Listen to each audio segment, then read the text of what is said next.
So why hadn't I shot film in almost 2 months? Just under 2 months. And the other day I decided, you know what, it's about time I shot some film. So I decided to go on a little photo walk in central London. And this is what this video is kind of about. Well, it's not, but I'll get to that in a bit. So every video I make, I try to be as helpful as possible, try to make it as relatable for you guys as possible, try to be a teacher of sorts. But today's video is going to be for me, for myself.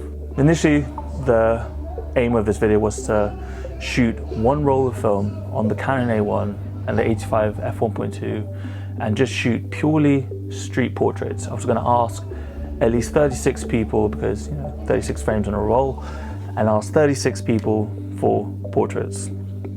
It was going to be exciting, it's going to be upbeat, it's going to be really fun. When I got into central London, something changed. Basically there was like a procession, like a massive procession. There were thousands of people, they were all wearing black, and it was like a sad event, really melancholic. And I was like, oh shit, is this something to do with like the horrific situation going on in Afghanistan? I thought it was some sort of protest, and I was like, oh crap, if I take photos of people, if I'm asking for photos of everyone, I feel like that would be really insensitive of me. And that was enough to put me off, and I decided, you know what, I'm not gonna take photos of them. I'm gonna just, even though I took 1 or 2 photos, and I was like, oh, actually maybe no, this might not be a good idea. So I just decided to play it safe and just take photos of the things I normally do, which was the exact opposite of what I wanted to do that day. I wanted to push myself and, really get out of my comfort zone, but I didn't. I went straight back to my comfort zone and just took candid portraits. As it turned out though, that procession had absolutely nothing to do with the situation in Afghanistan. Having said that, I did manage to muster up the courage to take one portrait, one asked for portrait.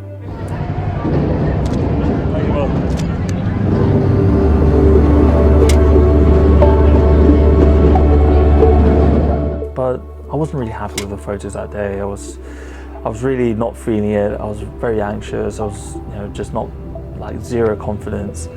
The light was really flat, really boring. This photo is not about anything I've just mentioned. It's not about the procession that threw me off. It's not about the flat, boring light. It's not about the photos from the photo walk at all. It's about what I was feeling on that photo walk. A shit ton of self-doubt. Lately I've been feeling sorry for myself, thinking I'm not good enough. My photos aren't good enough, my videos aren't good enough, and I'm not getting enough views, I'm not getting enough subs, I'm not, like, it's just, I have those thoughts. And then when I take out my phone and I open up my Instagram and I look at my photos, I'm like, I really like my photos. I think I'm actually really proud of these photos. And this is what I'm talking about. This entire year has just been an exhausting flip-flopping of emotions, just irrational thoughts like that. Irrational self-deprecation.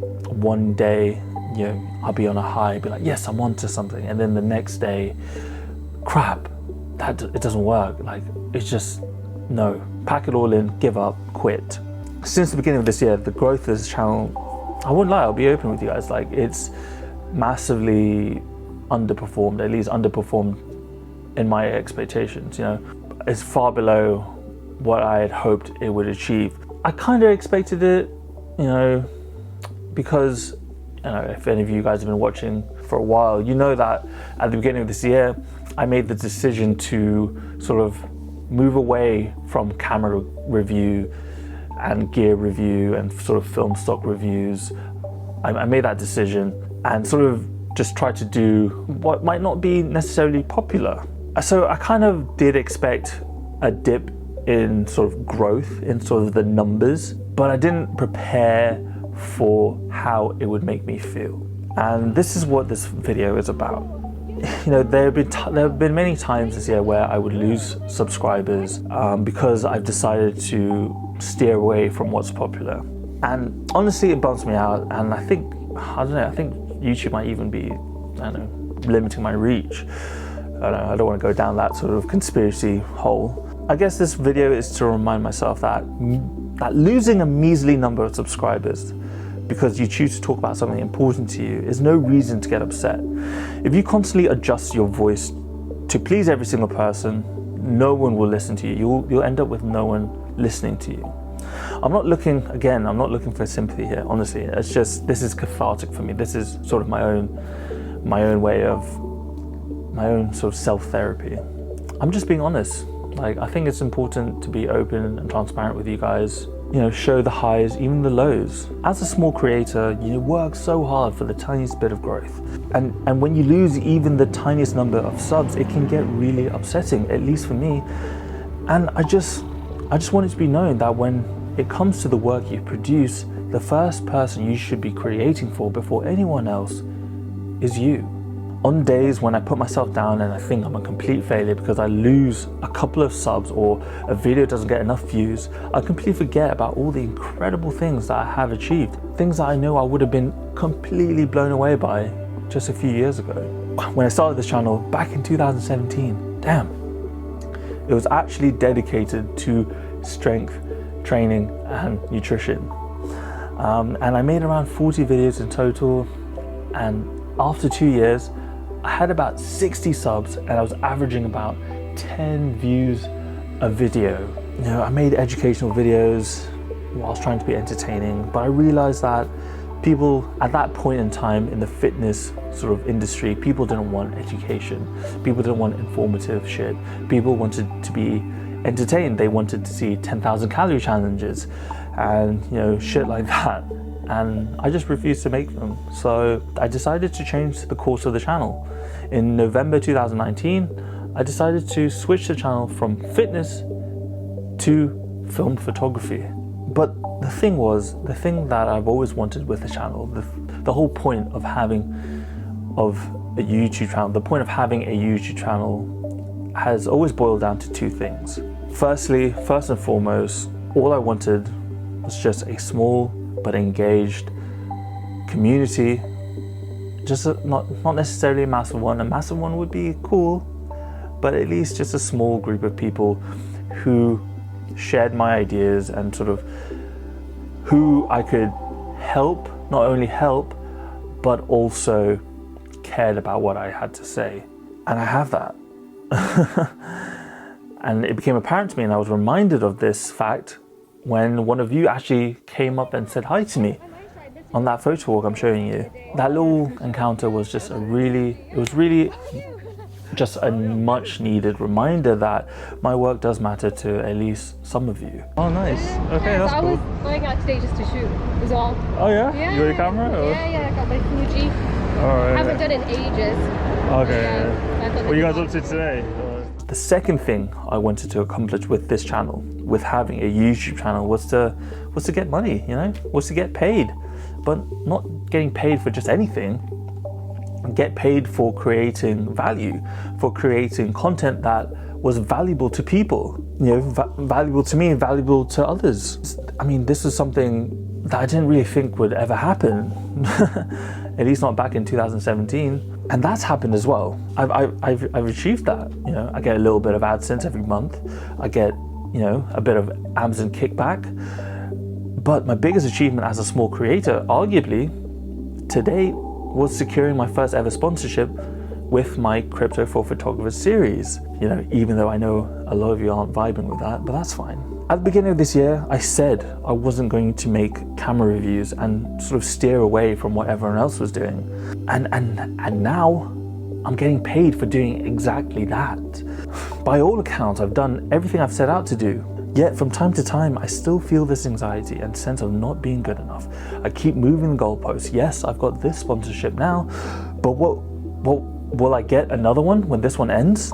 Yes, I have people who like my videos and comment and watch my videos and like my photos, but will they come to my show if I put one on? Will they buy a photo book from me? Will they buy a zine from me? Will they buy prints? Will they unsubscribe from me if I talk about anything remotely different from what they expect from me? I never had this anxiety and this self-doubt when I initially made that decision to switch the channel from fitness to film photography. I never put that pressure on myself. It was always just such a joy to hit upload regardless of the video. It was just so much fun. I remember the first time my video hit 100 views. Like, I was so happy. I was literally jumping for joy. Like, I was so happy because I never had the stress and the anxiety and that pressure that I put on myself now.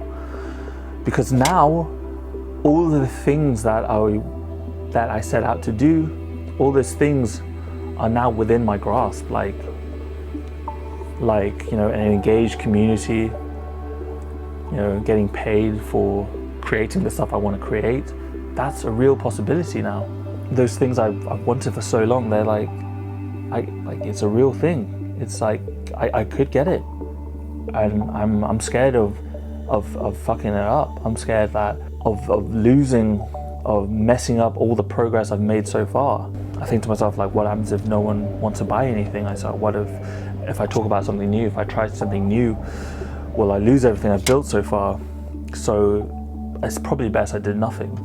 Of course, that's not what I'm going to do. I'm still going to do whatever the fuck I want to do. I'm still going to do it. But I'd be lying if I didn't have that fear. Again, I'm not looking for sympathy. I'm really not. I'm just trying to be honest with you guys and sort of show you sort of, you know, the doubts and fears that we all feel. One, this is cathartic for me. This is, you know, this is taking weight off my shoulders. But if I feel like this, then there's a great chance one of you also feels like this. It's healthy to be self-critical. You know, it's healthy to demand more from yourself. It drives you to be better. At the same time, be mindful of what you have achieved. Understand that not everyone who loves your work will necessarily tell it to your face.